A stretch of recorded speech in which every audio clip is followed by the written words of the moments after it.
박성호는 25해 동안 몸담았던 공공기관의 정문을 마지막으로 나서던 날을 잊을 수 없다. 58년 인생에서 가장 긴 하루였다. 동료들이 건넨 꽃다발과 격려의 말들이 공허하게 울렸다. 조기 퇴직. 그 단어가 입 밖으로 나올 때마다 가슴 한편이 저려왔다. 집에 돌아오니 아내 윤선이가 저녁상을 차려놓고 기다리고 있었다. 55의 나이에도 그녀는 여전히 차분하고 꼼꼼했다. 10여 년간 운영하던 꽃집을 최근 정리한 터라 부부는 이제 진짜 제2의 인생을 설계해야 하는 시점에 서 있었다. 여보, 통장 정리해봤어요.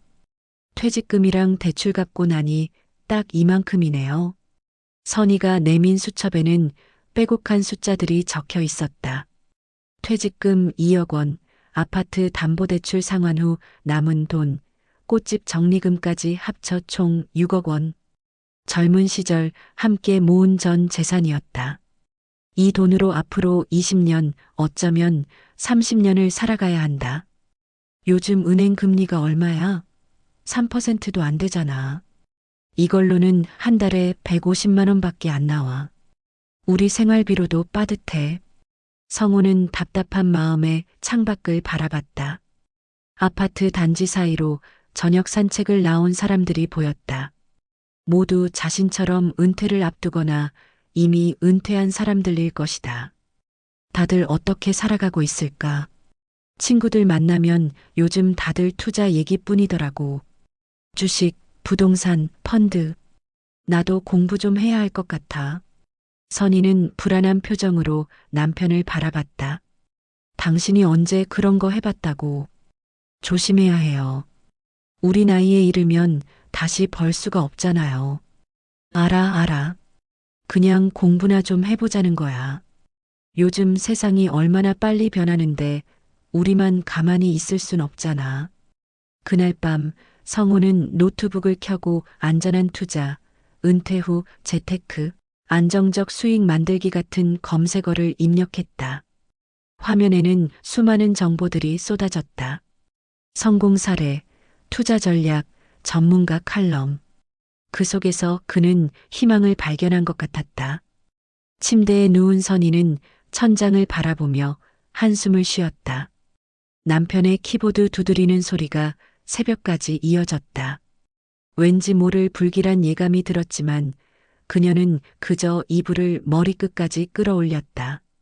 그것이 그들 부부의 평온한 일상이 흔들리기 시작한 첫밤이었다. 하지만 그때는 아무도 몰랐다. 곧 거센 바람이 그들의 삶을 송두리째 흔들어 놓을 것이라는 사실을. 투자 공부를 시작한 지 한 달쯤 지났을 무렵 대학 동기 민철이에게서 전화가 왔다. 성호야, 이번 주 토요일에 시간 있어? 괜찮은 설명회가 있는데 같이 가보자. 요즘 핫한 투자처래. 무슨 설명회? 지역 재생 프로젝트? 정부 지원 사업이라 안정적이래. 우리 같은 사람들한테 딱 맞는 것 같더라고. 설명회장은 시내 고급 호텔 연회장이었다. 입구부터 범상치 않았다. 말끔한 정장 차림의 직원들이 안내를 하고 고급스러운 팸플릿이 준비되어 있었다. 참석자들은 대부분 50대 이상이었다. 성우처럼 최근 퇴직했거나 은퇴를 앞둔 사람들로 보였다. 무대에 한 남자가 올랐다. 오재민.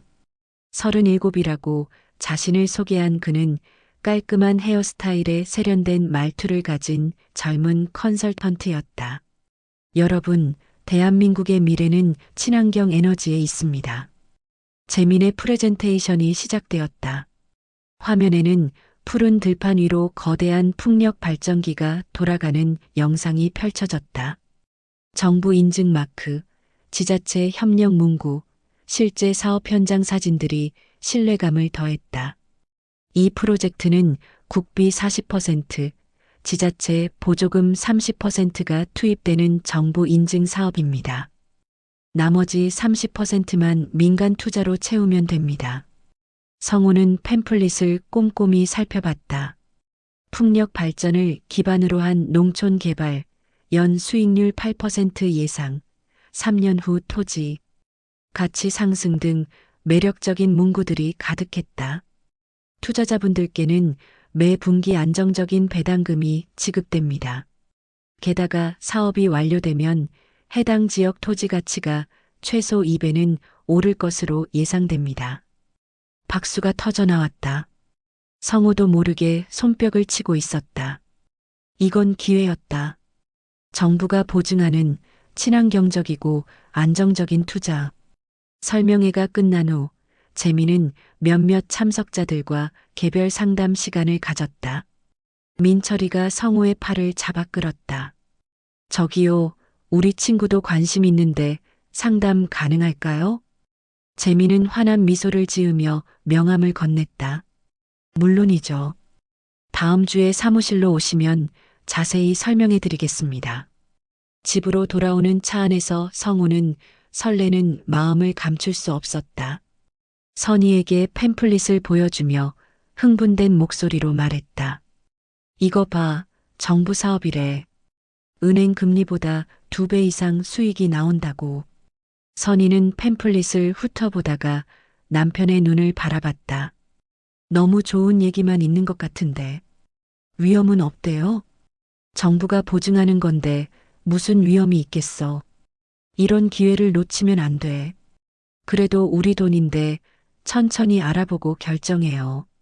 하지만 성호의 마음은 이미 기울어 있었다. 그날 밤 그는 오재민의 명함을 책상 위에 올려놓고 한참을 바라봤다. 작은 글씨로 적힌 직함이 눈에 들어왔다. 친환경 투자 컨설팅 대표이사. 창밖으로 가을바람이 불어왔다. 커튼이 살랑거렸다. 마치 무언가가 시작되려는 듯한 예감이 공기 중에 떠돌았다. 화요일 오후 성우는 선희를 설득해 함께 오재민의 사무실을 찾았다.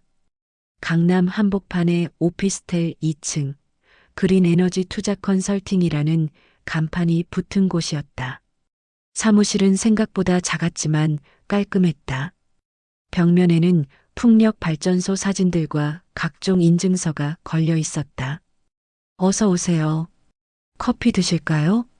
재미는 친절하게 부부를 맞이했다. 그는 노트북을 펼치며 상세한 사업 계획서를 보여주기 시작했다. 그래프, 수치, 예상 수익률. 모든 것이 논리적이고 체계적으로 정리되어 있었다.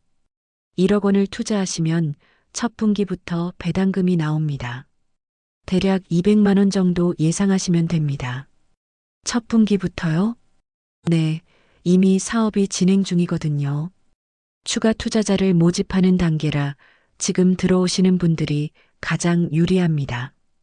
계약서가 테이블 위에 놓였다. 성우는 한 장 한 장 넘기며 읽어내려갔다. 법률 용어들이 빼곡했지만 핵심은 명확했다. 투자금, 배당 시기, 수익률 보장. 선희가 조심스럽게 물었다. 혹시 문제가 생기면 어떻게 되나요? 원금 보장은 되는 건가요? 재미는 자신감 있는 미소를 지었다. 정부 사업이라 중도에 취소되는 일은 없습니다. 만약의 경우를 대비해 보험도 가입되어 있고요. 계약서 12페이지에 명시되어 있습니다. 성우는 인감도장을 꺼냈다.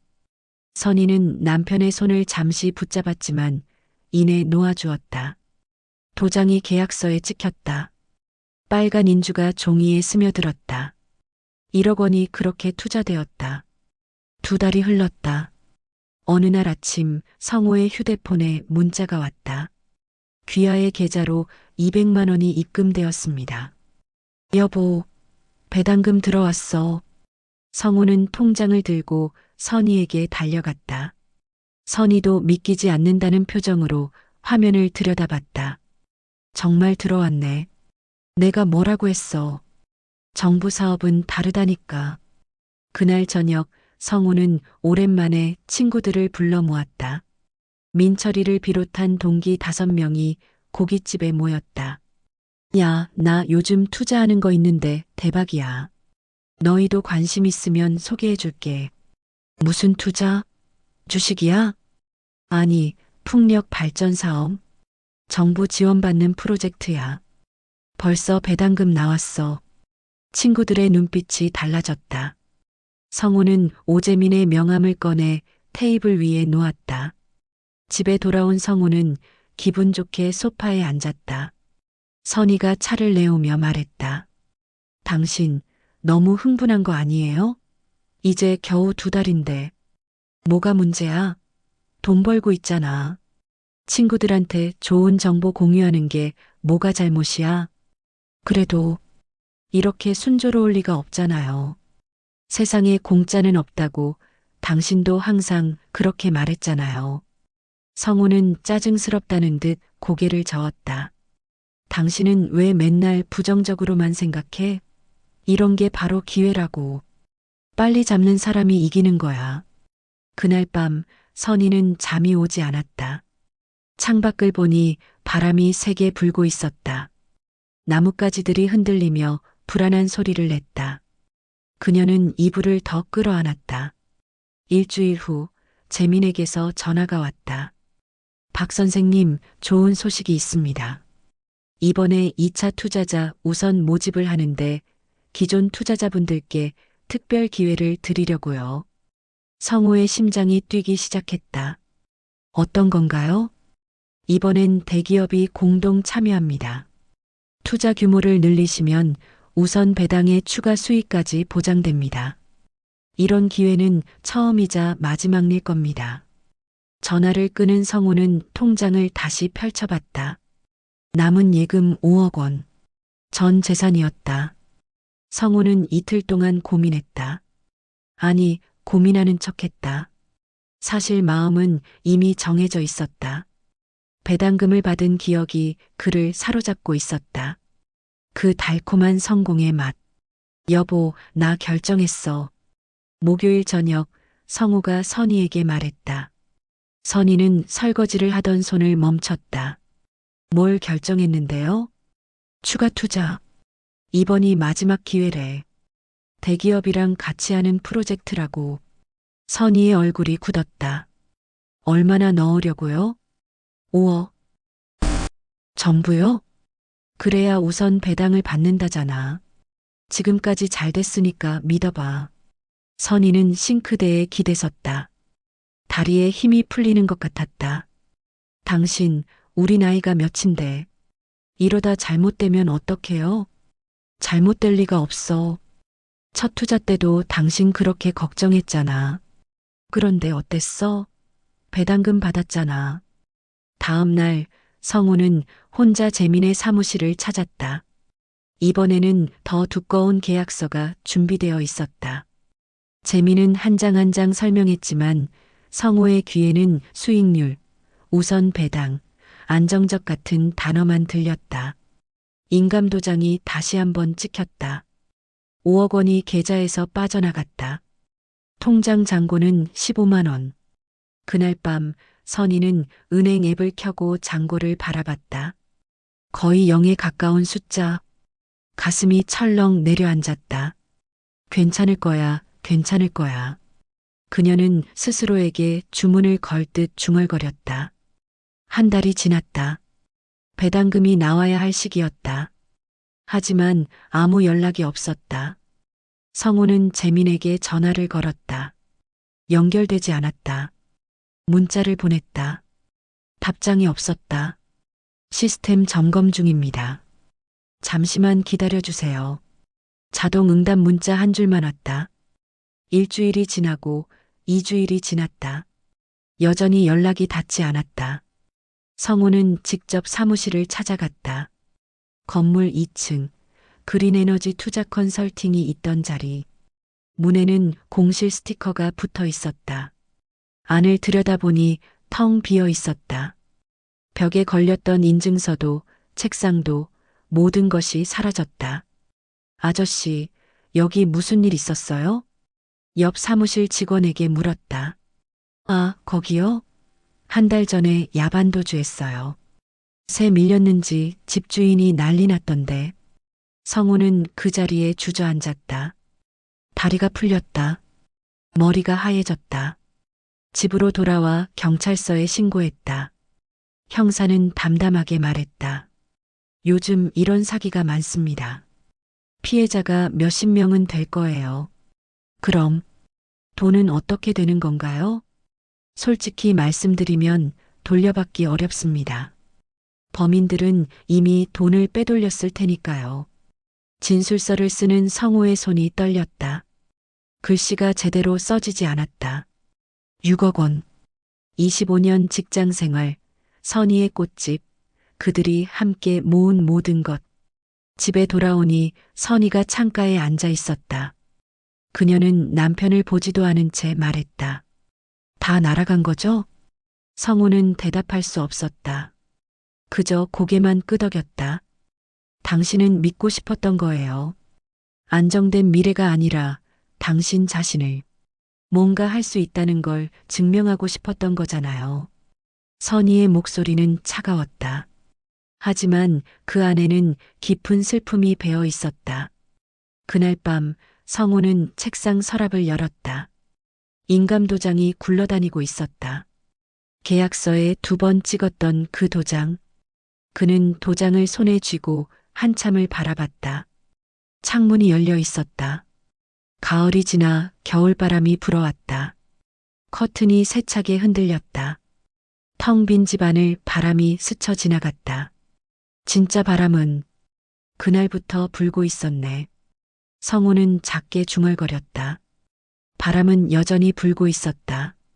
하지만 이제 그 바람은 그 어떤 것도 채워주지 않았다. 그저 빈 공간을 휘젓고 지나갈 뿐이었다. 창밖에서는 겨울이 시작되고 있었다.